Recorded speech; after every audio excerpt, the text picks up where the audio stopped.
Welcome to Vermontitude, a collaborative effort between Great Eastern Radio, the Brattleboro Reformer, and BCTV to bring you the stories behind the stories on the topics you want to learn more about. Because there's always more, so there'll always be Vermontitude.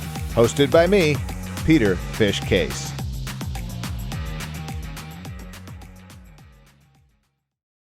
Welcome to Vermontitude. New episodes drop every Tuesday and can be found by going to vermontitude.com, reformer.com, and BCTV.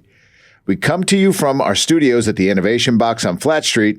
I'm Peter Fish Case, and each week I cover the topics that are a concern to Windham County and the towns that reside within its borders. Today we are speaking with Brattleboro Reformer reporter Bob Audette about some unfolding things that have happened in the last 2 weeks, which in a word are horrific. But let's get into it. Bob, welcome once again to Vermontitude. Let's have this conversation.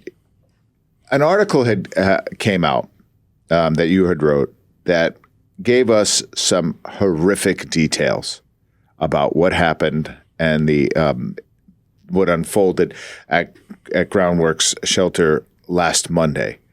I guess I need to ask the question, what was the motivation behind that article? Well, it's a little more background is that one of the shelter residents murdered the shelter coordinator with a hatchet or an axe, and it was quite grisly and gruesome. We talked a little bit about it. We talked to a witness who asked that we kept their name confidential. We understand that the shelter was full of people at the time it happened, and it just seemed that we had to fully explain to people what these witnesses, families, children witnessed during this horrific attack. We also thought it was necessary for people to understand what our police officers and our first responders deal with on a day-to-day basis. Obviously, it wasn't as horrific as this. Our state's attorney's office has to go and review the scene. All of these people are carrying the burden of this horrific, awful attack on this incredibly gifted woman who was taken away so brutally from her family. And we all need, in this community, we're all responsible for carrying this burden and helping our first responders, helping the witnesses and the families, talking with our police officers and thanking them, our EMS people, our state's attorneys. They deal with brutality every day. We don't see any of it because we glad hand it. And it just seemed important for Brattleboro to come to grips with the brutality of this, because you can't just turn your back on it. We can't just turn away from it. We need to do something. And if the horrific nature of the crime spurs more community action to go out and support the people at Groundworks that work every day and their clients. Groundworks serves hundreds and hundreds of people every year. They don't walk around carrying axes. This is an aberration. It also maybe could have been prevented. We need to take steps to support the folks at Groundworks, to support our first responders, the people who prosecute these crimes. We need to take care of them. We need to love them. And we need to understand the brutality. And I didn't think that just saying a woman was murdered with an axe was sufficient. Okay. I think that that drills into it. I know this whole thing has been very upsetting to the both of us and this community. Talking about the details often bubbles it all to the surface again. So I appreciate you giving that explanation. A lot has happened in the short time frame. Groundworks has pulled back. Will take the next month to make sure that their staff is being cared for in a manner in which they need to be cared for. But a lot of really good local organizations have stepped up to help them and help this community fill that gap in that absence. And do you know who those are? Well, I know that the state has stepped in. The Vermont Economic Development has stepped in to make sure that all the shelter residents have a warm place to stay. They're paying for their stay at local hotels. Putney Food Shelf is coming in to take care of the food shelf on Canal Street, FoodWorks. HCRS and BMH are also coming in to deal with both case management and making sure that all of Groundworks clients have their health concerns taken care of. So these 4 weeks, these community organizations have stepped in, and they already have a full plate. So to heap more stuff on top, we need to thank them as well. Yeah. Well, it takes a village to not just raise a child, but to kind of prop up a community. So hats off to those folks for just stepping in, and it sounds like without question, just stepping right in and getting it done. Let's move away from that topic because there are other things that are happening in our community. This has not even been written yet, but Green Score. We were having this conversation. Tell us a little bit about that and what that means. Which is so Southern Vermont, so Brattleboro. There's a kid, I say a kid, he's probably in his 30s now, but a Guilford resident, Galen Mason. Galen Carlin Mason went away to college, came back, goes to the co-op, can't find what he needs because everything is so confusing. If anybody goes to a supermarket and they want to buy food that's good for the family and also is sustainable, you could spend hours reading labels. So Galen and some of his college friends got together and created a software program that basically collates a bunch of data and creates something called a Green Score. And it rates products from 0 to 100, 100 being the best. Okay. And you can go to the co-op right now, which is the model for the program, where they're doing the pilot, the Brattleboro Food Co-op. Okay. Which is pioneering the pilot, and they're very excited about it. Lee Bradford is the general manager, and I spoke with him and Galen on Friday. They are so excited because you can actually go in, and obviously they don't have all the items marked yet. They're still working on it, but you can go into the co-op and look at a product.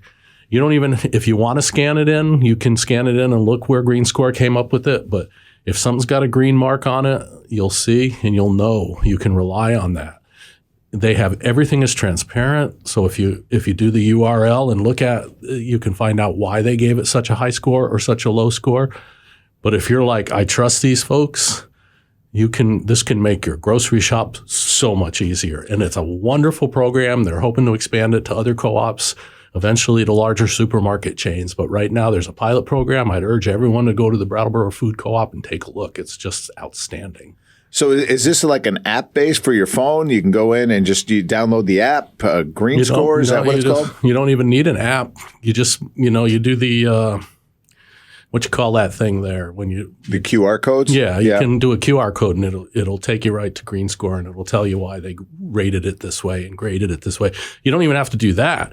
I mean, if you see a green score on a product and if you feel like you can trust Galen and his crew, you don't even have to go on your phone. You just say, oh, look, it's got a Green Score. I'm going to take this product. So it's like a little, I assume it's like a little green box with an 89 in it. And that's like, oh, that's pretty good. Yep. And we go. What kind of things do they factor in? Do you know? Sustainability, how a product was made, what's in the product, if it's local or not. Any kind of chemicals and stuff that they use in them, anything to do with the corporation that produces the product, all of that information. And Galen said, all this information is out there. Anybody can find it.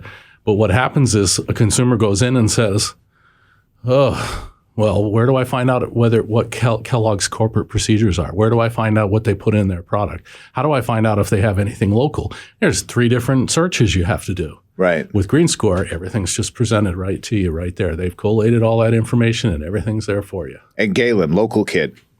Guilford. All right. Yeah. Speaking of local kids. Yeah. Chef Deshane, did I get that right? Chef Kevin Deshane. Chef, what is it? Evan? Kevin Deshane. Kevin, okay. I believe he's a 93 graduate of Hinsdale High School. Okay. Some people call him the chef to celebrities. He kind of dropped a little bomb. He came on Friday to talk to students in Hinsdale High School. It was an all-school assembly. And somewhere in there he said, I cook for these people, I cook for that people. Oh, and I'm going to be cooking for the Rolling Stones. I'm going to be spending 3 days with them to cook for them. So this is the caliber. He spent time with Bobby Flay and Gordon Ramsay and people like that. And he comes back to Hinsdale quite often. His mom's taught at Hinsdale High School for 40 years. And he comes home to bring his kids to see grandma, and they ask him to come speak. And, and he talks to the kids about, you never know where you're going to go in life. He had no idea that this was going to happen to him. He had very good friends that helped push him along, but a lot of it is his own motivation. He's a very charismatic guy too, so I see why he's so successful. All right, and so when he dropped a bomb and announced to the kids at at the Hinsdale school that he was cooking for the Rolling Stones, did they? It was probably like an echo in there. Like who? What? Rolling Stones? Like you're cooking for rocks? What are you doing? Yeah. So yeah, it's a little bit of funny though. One of the things that I appreciate the most are the kids who wear the Rolling Stones and the Led Zeppelin and the Foo Fighters T-shirts who don't have any idea who the bands are. But so this is again just another local kid. That is come back into the community and is doing some good things. So when he comes in to speak to the kids, what is he talking about? He talks about, paying attention in class, being respectful. You don't have to be the greatest student around, but it's important to get your high school diploma. You don't have to decide what you want to do out of high school, but it's important that whatever you do, you give it 100%. And, I have to credit, Hinsdale High School, Brattleboro Union High School. We can talk about the challenges our schools face. Yeah. But these schools really turn out successful people who really go on to do great things. And I think that's something for all of us to remember whenever we're looking at our schools, that the staff and administration and faculty of both of these schools, which they are sister cities, they do great work under a microscope, and they have to count every penny, but they are turning out kids that are doing great things in the world. Yeah, and I mean, here's to this. I'm especially excited to learn more about Green Score. Galen is a Northfield Mount Herman graduate. Okay, so I should point that out. He's not from BUHS. That's all right. He's still a local kid. Yes, but he's taken this thing. I'm especially excited about doing that because how I consume my food and the dollars that goes into purchasing food. I mean, we try to in my household we try to shop seasonally, and you want to be responsible too. Yeah, and that's the other thing too. And I have said if I've said it once, I've said it a million times. You vote with your dollar every time you buy something, right? And if you can support a community and somebody who is giving back their fair share to the farmer and doing that because the farmer is.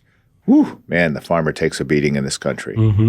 So if I can spend a little extra money and know that that's where this is going, and if Green Score can help me do that, I'm a big fan.